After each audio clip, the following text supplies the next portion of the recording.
COVID-19 dan pemulihan ekonomi nasional. Penanganan COVID-19 dan pemulihan ekonomi nasional dari krisis merupakan wahana ujian bagi ketahanan dan juga kehandalan tata kelola yang baik. Sehubungan dengan hal itu dipandang perlu untuk membangun tata kelola untuk mengatasi dan juga mengurangi masalah yang kompleks secara bertahap. Lantas pengawasan seperti apa yang dilakukan BPK RI serta sektor apa saja yang dinilai rawan dan juga butuh pengawasan khusus terkait dengan penanganan COVID-19? Saya akan membahasnya tentunya dengan Ketua BPK RI Agung Firman Sampurna. Selamat pagi Pak Agung. Selamat pagi.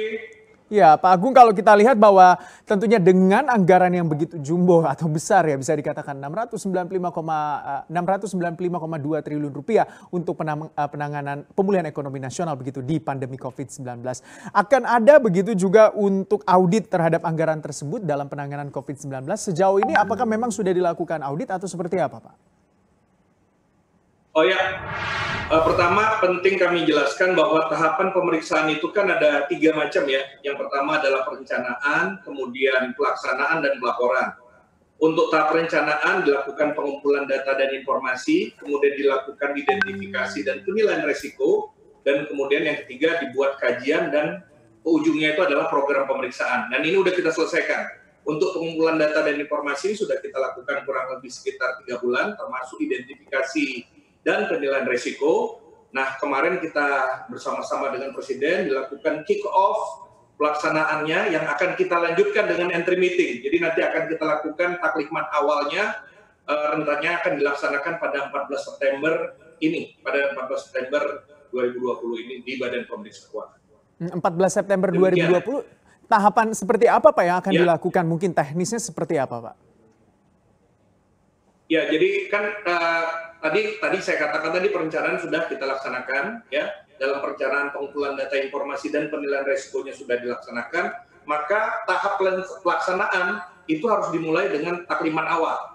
Taklimat awal atau entry meeting, yaitu menjelaskan kepada audite kira-kira jenis, kemudian tujuan pemeriksaan, termasuk di mana yang akan dijadikan sampel pemeriksaan. Itu akan kita jelaskan nanti. Barangkali yang diharapkan adalah informasi tentang apa saja yang akan dilakukan pemeriksaannya. Secara umum itu akan dibagi menjadi kurang lebih 3 bagian. Yang pertama adalah terkait dengan penanganan kesehatannya sendiri, karena penanganan kesehatan itu adalah yang utama ya, penanganan kesehatan. Kemudian yang kedua terkait dengan jaring pengaman sosial sebagai dampak dari masalah kesehatan. Dan yang ketiga adalah terkait dengan pemulihan ekonomi nasional. Tetapi kalau mau diurai jadi banyak itu, karena itu akan mencakup kepada semua dana dan program penanganan pandemi COVID-19 yang ada di dalam APBN, kemudian APBD, ya, dan kemudian juga di BUMN, BUMD, di Bank Indonesia, Otoritas Jasa Keuangan, dan Lembaga Penjaminan Simpanan, dan badan-badan lainnya yang terkait dengan pelaksanaan penanganan pandemi COVID-19 ini. Untuk di APBN dan APBD, salah satu objek pemeriksaan kita terkait dengan realokasi dan refocusing APBN dan APBD. Ini kan kalau kita lihat sangat besar begitu Pak ya, yang harus dilakukan audit, lembaganya juga begitu banyak, kompleks begitu, mulai dari stakeholder pemerintah pusat, daerah, lalu lembaga-lembaga yang besar juga di pemerintah pusat. Untuk berbicara soal SDM yang berada di BPK RI, cukupkah sebenarnya Pak untuk melakukan audit begitu terhadap auditornya juga seperti apa Pak?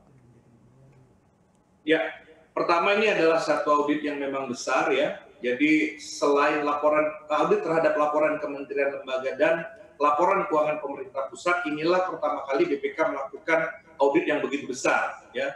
Lingkup auditnya juga begitu luas, maka kita menggunakan istilah biasanya audit scope, ini kita menggunakan istilah audit universe. Nah, kita mengarahkan semua sumber daya yang ada di Badan Pemeriksa Keuangan, baik yang ada di pusat maupun yang ada di perwakilan.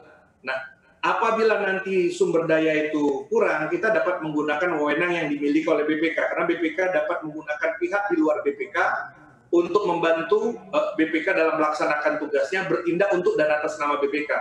Kami bisa membantu meminta bantuan dari kolega kami dari Badan Pengawas Keuangan Pembangunan atau dari Asosiasi Inspektorat Jenderal maupun dari teman-teman profesional dari kalangan kantor akuntan publik serta asosiasi profesi lainnya yang dipandang dapat membantu kegiatan pemeriksaan ini. Jadi akan ada begitu ya Pak, bentuk kerjasama antara BPK dan juga auditor-auditor mungkin untuk auditor independen begitu Pak? Apabila dipandang perlu. Sejauh ini kami masih menggunakan semua sumber daya yang kami miliki sendiri, tetapi apabila dipandang perlu. Jadi saya katakan lagi, apabila dipandang perlu, ternyata perlu ada penambahan, sejauh ini kan belum. Karena kan kita akan bertahap nanti melaksanakan pemeriksaannya, dan dari situ akan kita lihat apakah kita masih membutuhkan lagi dukungan-dukungan sumber daya, baik sumber daya auditor maupun sumber daya ahli terkait dengan pemeriksaan yang kita lakukan. Nah, nanti itu akan kelihatan pada saat kita nanti berjalan. Tapi sejauh ini masih belum. Sejauh ini masih sampai dengan rencana kerja pemeriksaan, sampai dengan program pemeriksaan dan surat tugas yang saya tanda tangani, semuanya masih menggunakan pemeriksa dari Badan Pemeriksa Keuangan sendiri. Oke, Pak, timeline untuk perjalanannya sampai nanti mungkin ada hasil atau output yang akan dilaporkan oleh Presiden selama seperti apa Pak? Karena kan kita tahu anggaran ini juga masih terus berjalan sampai dengan akhir tahun juga dan mungkin saja juga masih akan terus berlanjut sampai dengan tahun depan karena untuk pemulihan ekonomi nasional. Baik, untuk pemeriksaan kali ini fokusnya untuk tahun 2020 dulu. Ya, untuk gambarannya tahun 2020.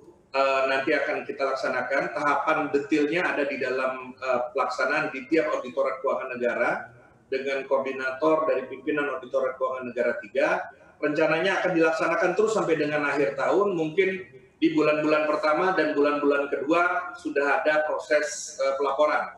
Bulan-bulan pertama dan bulan-bulan kedua 2021. Nah, penting untuk kami sampaikan bahwa sebagaimana yang telah kami juga sampaikan di Istana Negara kemarin bahwa peran Badan Pemeriksa Keuangan dalam kondisi ini tidak hanya sebagai oversight, tetapi sebagai pemberi insight dan foresight. Jadi nanti bukan hanya hasil pemeriksaan yang akan kami berikan, tetapi kami juga memberikan bahan pendapat tentang kebijakan yang sudah diambil, perbaikan sistemik terhadap kebijakan yang sudah diambil, dan kemudian pilihan kebijakan apa yang dapat kami menawarkan juga pilihan kebijakan apa yang bisa digunakan untuk mengencourage, meningkatkan kinerja, meningkatkan akuntabilitas dan transparansi pelaksanaan program pemulihan, program penanganan COVID-19 dan pemulihan ekonomi nasional yang dilakukan oleh pemerintah. Pak Agung, dengan banyaknya juga aparatur atau mungkin lembaga negara yang terkait dalam penanganan ekonomi nasional, pemulihan ekonomi nasional ini dengan kompleksnya begitu yang juga ikut serta dalam pemulihan ekonomi nasional, Anda melihat sektor apa saja yang bisa dikatakan ada potensi terjadi bisa dikatakan salah mungkin atau terjadi ya misalnya untuk alokasi dana bansos atau mungkin dana bantuan langsung tunai untuk tidak terjadi kesalahan begitu dalam penyaluran dan juga semuanya tepat sasaran, tidak terjadi penyelewengan. Anda melihatnya seperti apa untuk sektor apa yang berpotensi? Saya pikir begini kan tata kelola pengelolaan keuangan negara itu kan tahapannya mulai dari perencanaan, pelaksanaan, pengawasan hingga pertanggungjawaban. Saya tidak akan menyebut salah satunya apakah di bidang penanganan kesehatan, apakah kemudian bidang pelaksanaannya atau di pengawasannya atau di pertanggungjawabannya. Saya pikir resikonya itu sama, tetapi nanti akan kita lakukan tahap-tahapan. Jadi ini ada beberapa risiko yang penting untuk kita lihat. Yang pertama adalah risiko strategis ya terkait dengan pencapaian tujuan dari program penanganan COVID-19 sendiri. Kemudian akan ada risiko operasional. Nah, ini yang penting tadi terkait dengan data, itu terkait dengan validitas dan kehandalan data dan koordinasi antar pusat dan daerah. Kan mereka kan harus koordinasi nih antara pemerintah pusat dan pemerintah daerah. Kemudian ada juga duplikasi data terkait antara lain penerima bantuan sosial, antara lain distribusi bantuan dan sebagainya. Dan sudah barang tentu juga ada resiko fraud dan integritas. Ini khususnya terkait dengan masalah pengadaan barang dan jasa. Kita memahami betul bahwasanya pengadaan barang dan jasa ini dilakukan pada saat situasi darurat. Oleh karena itu aspek kedaruratannya akan menjadi pertimbangan bagi kami. Kan ini terkait dengan harga ya, misalnya ada satu waktu harga sekian karena itu akan kita uji kapan kemudian pembelian itu dilakukan. Dan sudah barang tentu tugas Badan Pemeriksa Keuangan itu bukan cuma sekarang, bukan cuma karena situasi kedaruratan, tetapi memang utamanya bukan mencari-cari kesalahan, tetapi justru mengidentifikasi masalah dan segera merumuskan solusi. Artinya kami berperan di sini untuk mengencourage proses penanganan COVID-19 yang sekarang sedang dilaksanakan oleh pemerintah. Kami menjadi bagian penting dari situ. Jadi bukan kami mengencourage atau mendiscourage mereka, melemahkan, tapi justru menguatkan agar itu menjadi lebih accountable, lebih transparan, dan juga lebih... Pak Agung. Penanganan COVID-19. Ya, Pak Agung, kalau kita lihat kan untuk penyaluran bantuan sosial, apakah BPK juga turut ikut serta dalam melakukan pengawasan dalam hal tahapan penyaluran agar tidak salah sasaran begitu, agar semuanya tersalurkan tepat sasaran, atau seperti apa, Pak? Nggak begitu, karena posisi kami itu kan adalah pemeriksa eksternal. Untuk itu merupakan tugas dari pengawas internal. Jadi pemerintah sendiri sebenarnya kan sudah melakukan penguatan terhadap pengendalian internalnya, melibatkan berbagai pihak, utamanya adalah APIP, aparat pengawas internal pemerintah sendiri, yang dalam hal ini adalah Irjen atau inspektur utamanya, inspektur kabupaten, kota, dan provinsi kalau di daerah, dan kemudian Badan Pengawas Keuangan dan Pembangunan. Bahkan dalam situasi kedaruratan ini, kami dengar pemerintah juga melibatkan aparat penegak hukum, dalam hal ini kepolisian, kejaksaan, dan lain sebagainya, dalam mendukung program ini, distribusi bantuan-bantuan sosial ini. Jadi pertama harus dipahami juga bahwasannya pemerintah sudah melakukan pengamanan, baik dalam konteks first line of defense, second line of defense, maupun third line of defense. Tugas kami sebagai pemeriksa eksternal adalah menguji kehandalan pada tingkat pertahanan. Kita punya istilah first, second, and third line of defense ini, baik pada tingkat pelaksana, pengambil kebijakan, maupun pada tingkat quality assurance-nya, pada tingkat pengawasan internalnya. Bedanya barangkali adalah yang kami lakukan pada saat ini, itu dilakukan setengahnya itu secara simultan.